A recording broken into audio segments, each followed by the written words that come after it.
Assalamualaikum warahmatullahi wabarakatuh. Bagaimana kabar kalian semua? Alhamdulillah. Semoga semua dalam keadaan sehat walafiat ya, tidak kurang suatu apapun, sehingga bisa mengikuti setiap pelajaran yang ada di SMP Al-Kautsar dengan maksimal. Baiklah, anak-anakku, di sini pada pertemuan kali ini Bapak akan membahas tentang proyeksi Amerika. Jadi pelajaran ini merupakan dasar dari bagaimana cara menggambar sebuah proyeksi. Nah, ini hanya ada di pelajaran Basic Technology Education yang ada di SMP Al-Kautsar. Nah, di sini nanti akan diterangkan bagaimana cara membuat sebuah proyeksi, tepatnya menggambar teknik ya. Jadi kalian setelah belajar ini diharapkan kalian bisa menggambar sebuah proyeksi, ya, terutama nanti proyeksi Amerika dari sebuah benda. Langsung saja. Nah, di sini proyeksi sebenarnya dibagi menjadi dua, atau ada dua jenis proyeksi. Yang pertama proyeksi Amerika. Proyeksi Amerika digunakan dalam bidang teknik atau elektronika dan mesin. Jadi ketika kalian nanti di kuliahnya mengambil teknik dan kalian menggambar teknik elektro, menggambar sebuah alat dan mesin, berarti nanti kalian melaksanakan atau membuat proyeksi Amerika. Selanjutnya ada proyeksi Eropa. Nah, proyeksi Eropa sering digunakan oleh arsitek dalam bidang teknik sipil. Nah, ini untuk membuat gambar rumah, gambar gedung dan sebagainya. Nah, yang berminat di kuliahnya nanti teknik sipil akan belajar lagi tentang sebuah proyeksi Eropa. Nah, di sini ada catatan. Jadi proyeksi Eropa itu ternyata lebih sulit dipahami daripada proyeksi Amerika. Tentunya karena proyeksi Eropa itu lebih complicated, ya, lebih mendetail. Nah, itu perbedaan proyeksi Amerika dan proyeksi Eropa. Selanjutnya di sini bisa dilihat ya. Jadi gambar proyeksi itu berarti menggambar sebuah benda dari beberapa sudut pandang. Nah, di slide bisa kalian lihat ini gambar sebuah mobil sedan. Yang pertama ada pandangan atas. Pandangan atas seperti ini. Nah, kalian bayangkan ketika ada sebuah mobil, kalian lihat dari sisi atasnya, pasti yang terlihat seperti ini. Tentunya ketika kalian membutuhkan bentuk ban atau ukuran ban mobil, berarti tidak diperlukan pandangan atas, tapi jika yang dicari sebuah panjang mobil dan lebar mobil, kalian bisa menggunakan pandangan atas. Selanjutnya pandangan miring bisa dilihat ya. Ini pandangan miring mobil. Yang ketiga ada pandangan kanan atau tampak ya. Pandangan bisa dilihat tampak kanan. Ada tampak kanan, ada tampak samping kanan dan tampak samping kiri. Nah, ini sama bisa kita lihat ya.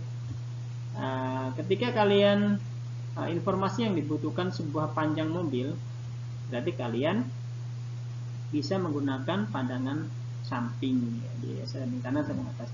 Jadi informasi yang diberikan oleh pandangan kanan atau pandangan samping itu panjang mobil dan tinggi mobil. Kalau dicari lebar mobil, tidak bisa menggunakan pandangan kanan. Selanjutnya ada pandangan depan atau tampak depan. Nah, seperti ini. Nah, mobil dilihat dari bagian depannya. Nah, tampak depan memberikan informasi tinggi mobil dan lebar mobil. Nah, ini ada beberapa gambar yang Bapak ambil dari buku prakarya atau buku BTE, Basic Technology Education, yang ada di buku kalian. Yang pertama ini bentuk kotak ya, kotak tisu. Ini pandangan atas, pandangan depan, dan ini pandangan samping. Begitu juga dengan HP, pandangan depannya seperti ini, pandangan sampingnya, dan pandangan atasnya. Ini gambar lampu sepeda, dan yang ini gambar rumah. Selanjutnya pembagian kuadran. Jadi di gambar proyeksi nanti dibagi menjadi 4 kuadran. Yang pertama, kertas yang akan kalian gunakan untuk menggambar yaitu kertas A4, kertas standar ya, standar A4 ya, dengan lebar 210 dan tingginya 298 mm. Selanjutnya cara menggambarnya, pertama kalian buat margin. Nah, ini dasar di kelas 7 sudah diajarkan. Membuat margin keliling 1 cm dari tepi kertas, yaitu 1 cm. Selanjutnya kalian bagi kertas itu ke dalam 4 kuadran. 4 kuadran. Yang pertama kalian lakukan yaitu membuat garis X dan garis Y atau sumbu X dan sumbu Y. Tentunya dengan mengukur dari atas ke bawah diukur. Nah, ini diukur tadi kan 29,8. Nah, dibagi 2, dikasih titik baru disambungkan membentuk garis sumbu X, selanjutnya garis sumbu Y. Nah, di sini 4 kuadran itu, pertama kuadran 1. Nah, ini berfungsi untuk menggambar garis-garis bantu. Sebelah kiri atas ini ada kuadran 2 untuk menggambar pandangan atas atau tampak atas. Ada kuadran 3 untuk menggambar pandangan depan, dan ada kuadran 4 untuk menggambar pandangan kanan. Nah, dari 4 kuadran ini atau 4 tampak ini bisa dilihat informasi apa saja yang bisa kalian dapatkan ketika melihat setiap tampak ya. Misalkan tampak atas tadi, tampak atas, maka yang bisa dilihat yaitu lebar dan panjangnya. Tingginya tentu tidak bisa dilihat. Nah, ini misalkan tadi gambar mobil tadi. Selanjutnya ada tampak depan. Kalau gambar mobil tampak depan, berarti yang bisa dilihat tingginya dan lebarnya. Panjang mobil tidak akan bisa dilihat. Sedangkan ketika pandangan kanan atau pandangan samping, maka yang bisa dilihat hanyalah panjang mobil dan tinggi mobil. Lebarnya tidak bisa dilihat. Jadi tampak atau pandangan itu nanti informasi yang disampaikan untuk setiap pandangan akan berbeda-beda. Nah, ini tadi ya pembagian kuadran serta fungsinya. Nanti bisa kalian baca lagi di buku, bisa kalian amati ya. Ada kuadran 1, kuadran 2, kuadran 3, dan kuadran 4. Nah, untuk kuadran 1 tentunya untuk menggambar garis bantu proyeksi. Nah, ini ada pertanyaan. Perhatikan gambar kapal laut di bawah ini dan jawablah pertanyaan-pertanyaannya. Nomor 1, gambar 1 disebut pandangan apa? Ada yang tahu? Nah, gambar 1 adalah pandangan atas atau tampak atas. Sehingga informasi yang didapatkan adalah panjang kapal dan lebar kapal. Nah, ini dimensinya. Nomor 2 disebut dengan ya, ini nomor 2 apa? Ya, nomor 2 adalah pandangan samping kanan. Pandangan samping kanan. Yang didapat informasinya apa? Ya, tinggi kapal dan panjang kapal. Oke, selanjutnya nomor 3. Ini disebut dengan pandangan atas atau pandangan depan atau tampak depan. Informasi yang didapat lebar kapal dan tinggi kapal.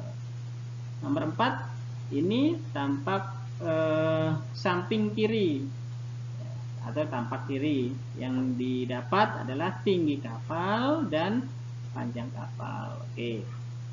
Yang E, mengapa gambar nomor 2 tidak diperlukan? Ada yang tahu? Oke, benar ya. Jadi gambar nomor 2 tidak diperlukan karena sudah terwakilkan dengan gambar nomor 4. Ya, tampak kiri sudah terwakilkan dengan tampak kanan ya. Informasi-informasinya semua sudah didapat, jadi tidak diperlukan gambarnya, hanya salah satu saja. Yang F, gambar yang memberi informasi lebih lengkap mengenai bentuk dan ukuran kapal adalah yang lebih lengkap tentang bentuk dan ukuran kapal adalah ya tepat ya, nomor 1. Bentuknya seperti ini, ukurannya juga sudah diberikan, yaitu tampak atas. Selanjutnya Bapak akan menjelaskan tentang bagaimana cara memberikan ukuran pada setiap gambar proyeksi. Proyeksi yang mereka dapat dilengkapi dengan memberi ukuran pada gambar. Di bawah ini akan dijelaskan mengenai cara memberi ukuran dengan benar dan jelas. Ukuran pada gambar teknik terdiri dari 3 bagian. Ya. Yang pertama, garis ukur dengan anak panah. Nah, garis ukur itu ini. Ya, tentunya kalian menggambarnya dengan anak panah. Anak panah ke kanan dan anak panah ke kiri. Yang kedua ada garis ukuran bantu. Nah, ini. Jadi kalian tidak bisa langsung serta-merta memberikan garis ukur di dekat bangun atau di dalam bangun. Harus ada garis ukuran bantu. Yang ketiga ada angka ukuran. Nah, angkanya misalkan 120. Nah, ini ya nanti akan diajarkan bagaimana cara mengukur atau akan dipraktekkan. Ukuran pada gambar teknik harus yang pertama lengkap, tidak boleh lupa salah satu ukurannya. Cukup jelas, yaitu dapat dibaca dengan baik. Yang ketiga betul, jika ukurannya salah, produk yang akan dibuat juga akan salah. Nah, ini syarat dari ukuran gambar teknik itu ada 3, harus lengkap, harus cukup jelas, dan harus betul. Nah, ini ya, ini kesepakatan dari International Standardization Operational ya, atau ISO penggambaran teknik. Nah, ini ya, standar ISO pemberian ukuran gambar teknik ada 9 standarnya. Nah, ini bukan hanya di SMP Al-Kausar atau bukan hanya di Indonesia ya, ini udah kesepakatan internasional. Jadi ketika menggambar teknik ini ada beberapa aturannya. Yang pertama, tiap ukuran pada gambar harus tepat dan benar. Nah, ini bisa dilihat ya gambarnya. Ini maksudnya pemberiannya. Jadi tidak diperbolehkan ada di dalam bangun. Nah, 60-nya di sini. 30-nya juga harus seperti ini. Harus ada gambar garis bantu, harus ada ukuran bantu. 20 angkanya juga sama, tidak boleh dicoretan. Nah, ketika ada 3 dibuatkan seperti ini.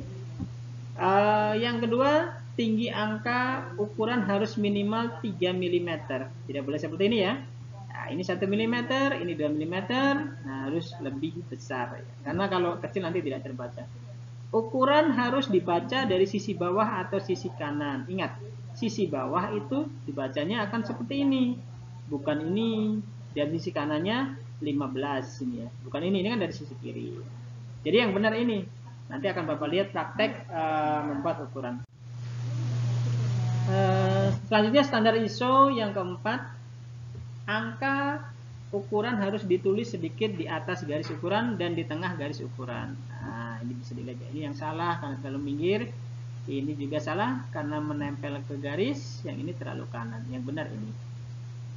Nah, selanjutnya, garis ukuran tidak boleh dipotong oleh garis-garis lain. Nah, ini kan dipotong-potong namanya nih. Ini garis ukuran ini dipotong ya.